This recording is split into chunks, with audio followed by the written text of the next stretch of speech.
welcome to the Giving Voice to Depression podcast, produced in partnership with the A.B. Korkor Foundation for Mental Health. I'm Terry, the creator and co-host of this podcast.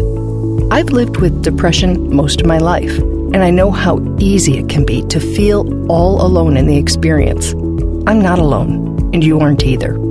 And I'm Dr. Anita Sands, a licensed clinical psychologist and life coach with a number of my own diagnoses, all of which bring a certain amount of anxiety and depression along with them. There is great power in shared experiences. We share our own as we engage in intimate and candid conversations with our weekly guests, exploring different perspectives on and experiences with depression. We keep it real because depression is real.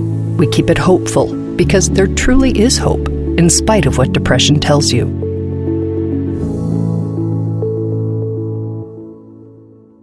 Hi, Terry. Hello, Anita. So in this episode, we're going to continue our year-end focus on mental health management tools, the kind that are available to all of us at no cost, with no need to make an appointment, find transportation, or deal with possible side effects. We're going to offer these as sort of a year-end gift, as options. Give these practices a try, and if they work for you, great. You have a new way to help yourself through dark times. If they don't, put them aside and maybe give them a try later, because there have been times, I know in my own mental health journey, that I was open to this kind of work, and there were times I haven't been.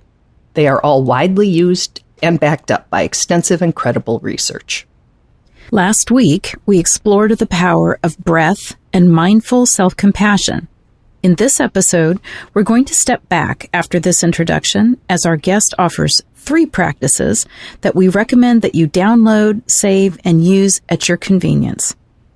Here is Dr. Barbara Moser, a trained teacher in mindful self-compassion, guiding us through a 3-minute stop practice, a 6-minute calm practice, and an 8-minute self-compassion break.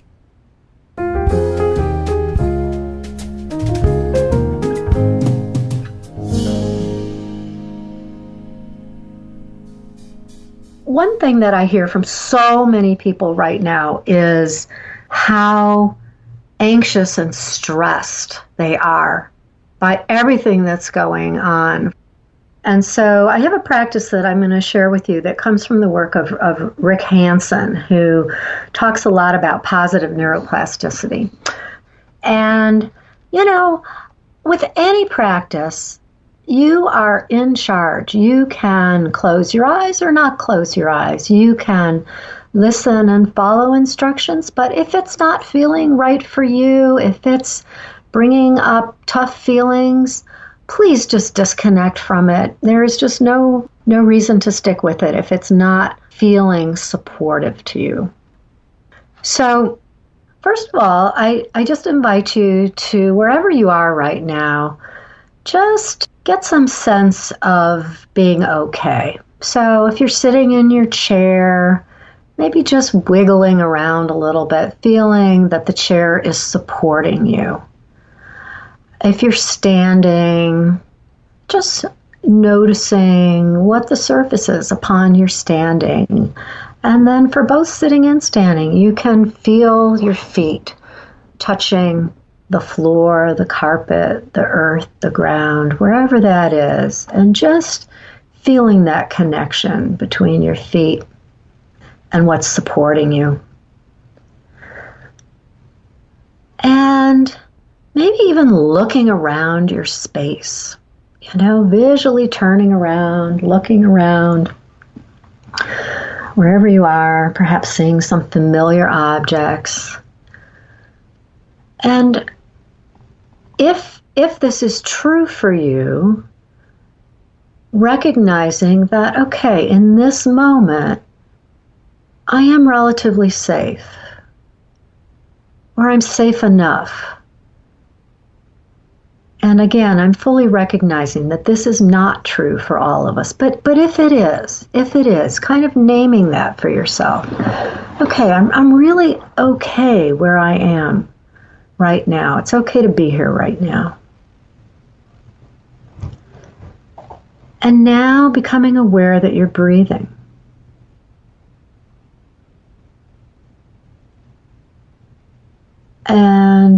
noticing your breath. Feeling the breath going in, feeling it moving out. And again, if this is true for you, noticing that, okay, my breathing's okay right now. There's enough oxygen for me right now. You know, I'm doing all right. I'm doing okay.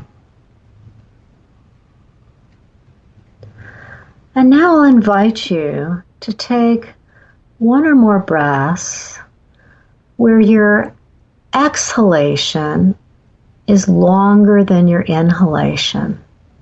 And we can do this together. So maybe we breathe in to the count of 3 and we'll breathe out to the count of 6. So let's just try that. So take a breath in, 2, 3, and out. 2, 3, 4, 5, 6. And another one.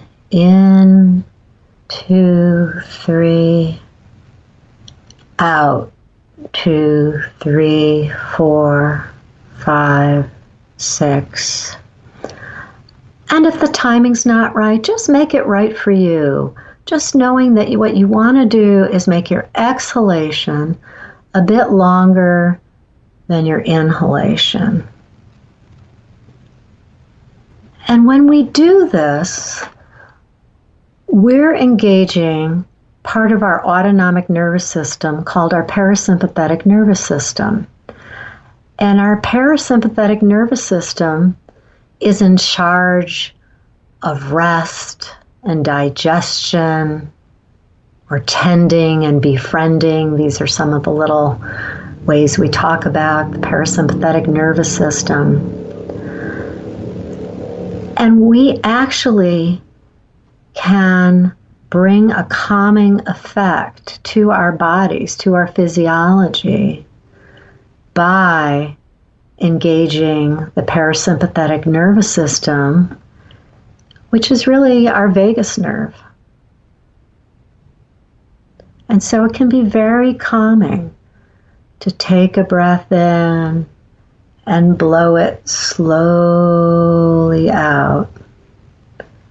And if it's hard for you to do that, you can even imagine yourself blowing out, exhaling through a straw.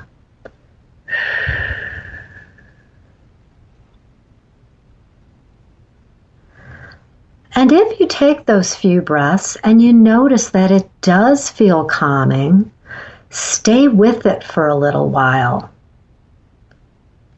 Notice it. Notice the calm. Stay with it for another breath or two. And then really see if you can let that warm feeling of calm kind of be absorbed into your body like a sponge. Just taking it in. And this comes again directly from Rick Hanson's work of how we can install positive experiences in our nervous system so that they become more of a habit, more of our go-to every day.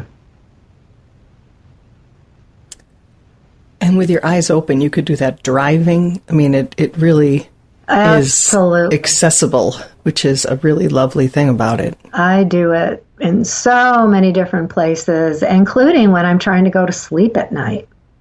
Uh-huh. You know, I go to sleep at night, Terry, with one hand over my heart, one hand on my tummy, and doing these breaths. Nice. And that calms down my nervous system enough that I can fall asleep.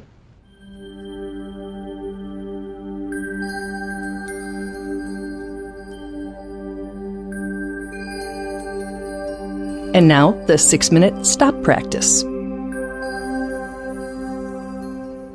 In a moment, I'd like to just offer you a very quick practice And I want to just say a word about how mindfulness and self-compassion are so intertwined. And so when you bring a kind attitude, goodwill, some heartfulness to these practices, you're bringing self-compassion, you're bringing that warmth to these practices. And when mindfulness is in full bloom, self-compassion is there. And when self-compassion is in full bloom, mindfulness is there. So they really are two parts of the same whole of this wonderful internal resource that we have. And just know that there are also many self-compassion practices that you can also learn about. So I'd like to offer a very quick practice called the stop practice. And what the stop practice does is it really gives some structure to pausing. Pausing is an amazingly mindful and self-compassionate action that we all can take. Because again, it helps us to respond and not necessarily just react. So stop, the letter of the word stop, each stands for part of this practice. So let's do that together right now. So S, stop. Stop what you're doing.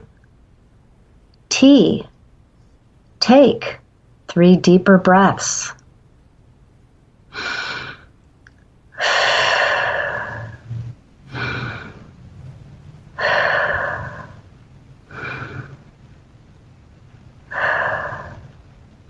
O, briefly observe what you're feeling right now inside yourself, your body, your emotions, and your thoughts. What's going on in the inner landscape right now? And perhaps inclining a bit towards relaxation or softening if there's any tightness or gripping or difficult thoughts. And then P, proceed with what you're doing. So we can use this stop practice during any time of our day, really, and I think transitions are often really hard. So if we're transitioning, for instance, from working at home on Zoom to needing to go down the hall and get dinner started, that can be a tough transition, right? So we can stop. And just that pause may give us that little bit of a gap, and it really can help for some improved relationship, even as we go forward with the next thing we have to do. Do the stop practice before you go on, and even saying to yourself, okay, I'm leaving that behind and I'm moving on to the next. How do I want to be? How do I want to show up? So it can really be just a quick practice that can help us with those tough transitions.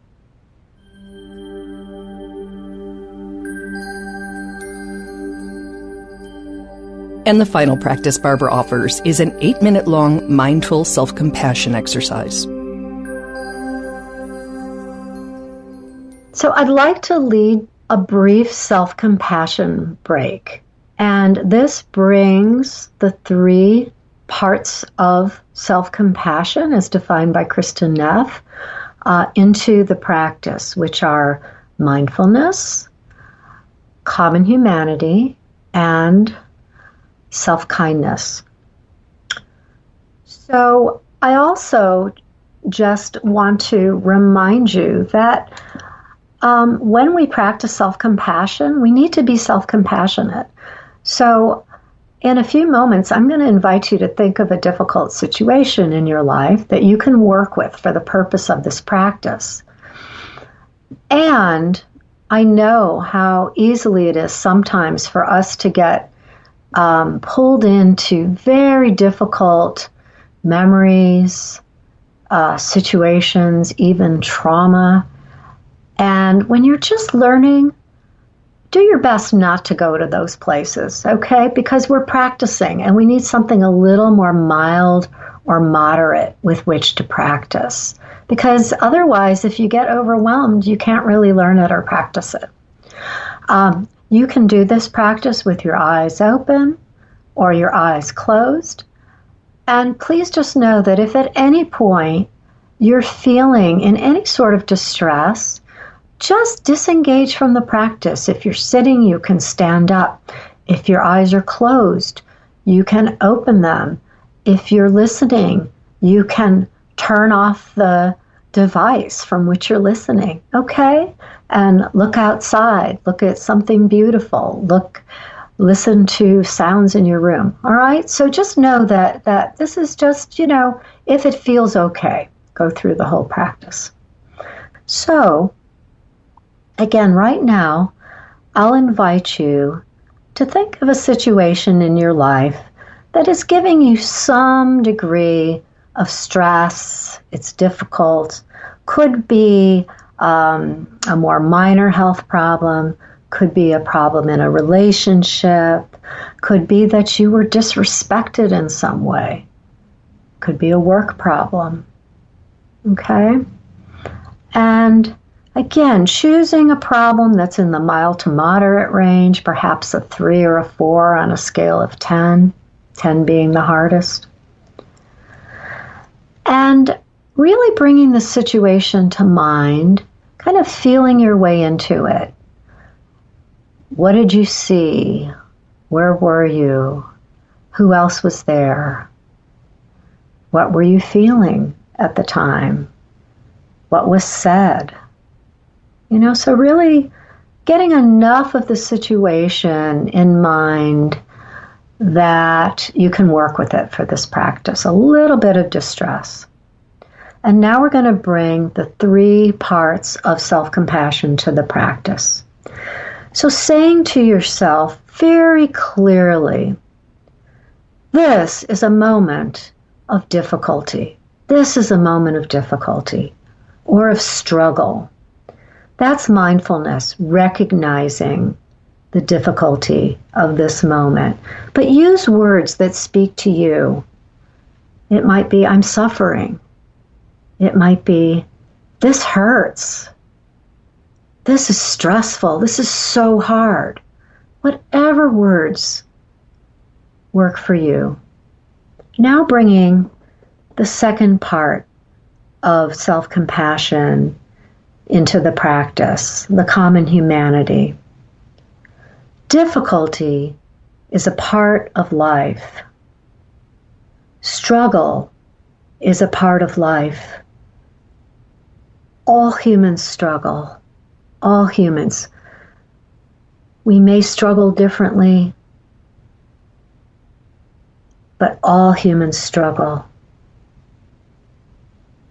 I'm not alone. Others in the same situation would struggle just like me, would suffer just like me.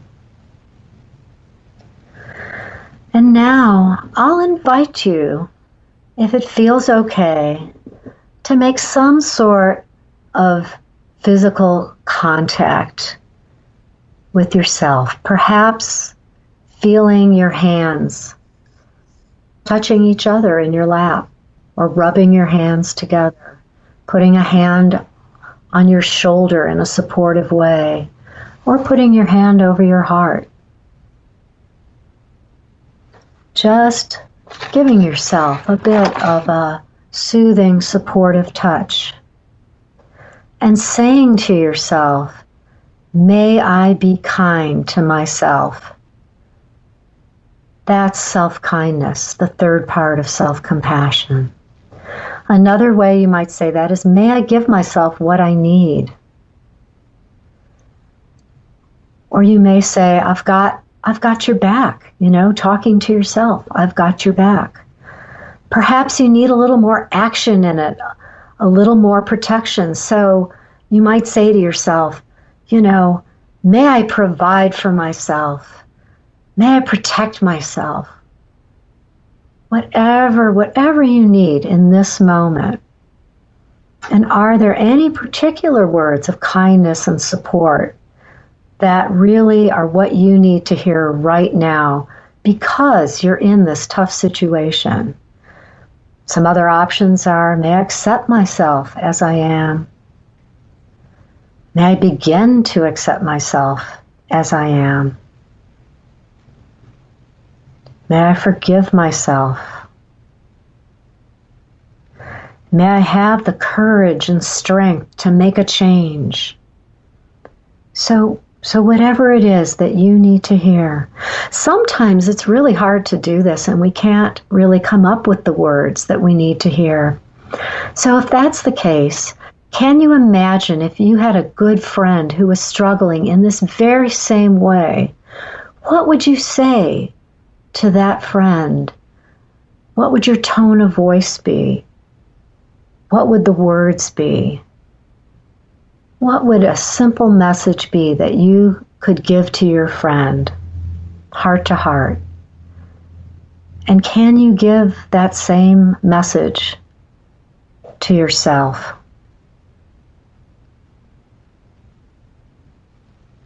So that's the self-compassion break. It comes from the Mindful Self-Compassion program.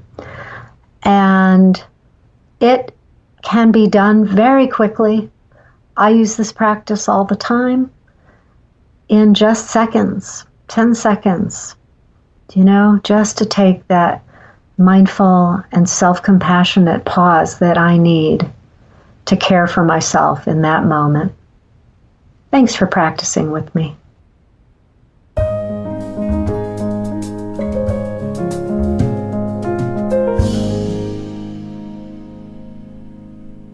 Thank you for listening. Take care of yourselves and each other.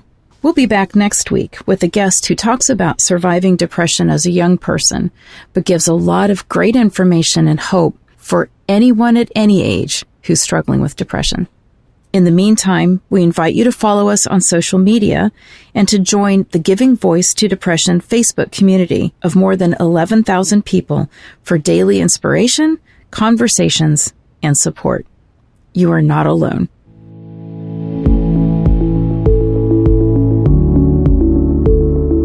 We truly hope that our podcast brings a little more understanding, helps you better articulate and reflect on your own experience with depression, or better understand how to support someone else who is struggling.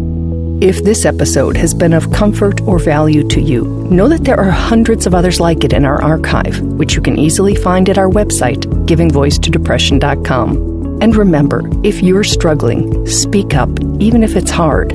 If someone else is struggling, take the time to listen.